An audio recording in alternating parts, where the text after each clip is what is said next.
Kanchenjunga express দুর্ঘটনার পর বেশ কয়েকদিন কেটে গিয়েছে। সরকারি মতে 11 জনের মৃত্যু হয়েছে। কাঞ্চনজঙ্ঘা দুর্ঘটনার খবর যতই ছড়িয়েছে ততই সোনারপুরে দুই বন্ধু এখনও নিখোঁজ থাকার ঘটনা মনে পড়ছে এলাকার মানুষের। 2023 সালের 2রা জুন করমণ্ডল এক্সপ্রেস দুর্ঘটনায় অনেক মানুষের মৃত্যু হয়েছিল। আহত হয়েছিলেন বহু মানুষ, কিন্তু ওই ট্রেনে থাকা সোনারপুরের দুই যুবকের এখনও কোনো খোঁজ পাওয়া যায়নি। দীপঙ্কর মণ্ডল এবং অক্ষয় মিস্ত্রি দুই বন্ধু কাজের খোঁজে সোনারপুর থেকে পাড়ি দিয়েছিলেন। অক্ষয়ের বাড়ি সোনারপুরে, অন্যদিকে দীপঙ্কর সোনারপুরে মামার বাড়িতে থাকত। পাশাপাশি এলাকায় থাকার সুবাদে দুজনের মধ্যে বন্ধুত্ব তৈরি হয়। ট্রেনে ওঠার পর দুজনের সাথেই তাদের পরিবারের শেষ কথা হয়েছিল।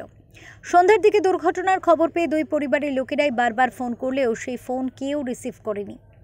অক্ষয়ের মা জানান, বিভিন্ন জায়গায় তারা খোঁজাখুঁজি করেছেন, তবুও কোনো খবর পাওয়া যায়নি। ঘটনার পর পাশে থাকার বার্তা দিয়ে রাজনৈতিক নেতারা এলেও পরে আর কারোর হদিশ পাওয়া যায়নি। এখন তো কোনো খবর পাচ্ছি না। বাবা বলবো না, কোনো খবরও পাচ্ছি না। কোনো খোঁজ, আমাদের অনেকবার খুঁজে এসেছি, কোনো খবরও পাচ্ছি না। ডিএনএ টেস্ট করতে দিয়ে আসলো, তাও কোনো খবর পাইনি, কিছুই পাচ্ছি না। কোনো রিপোর্টও দেয়নি,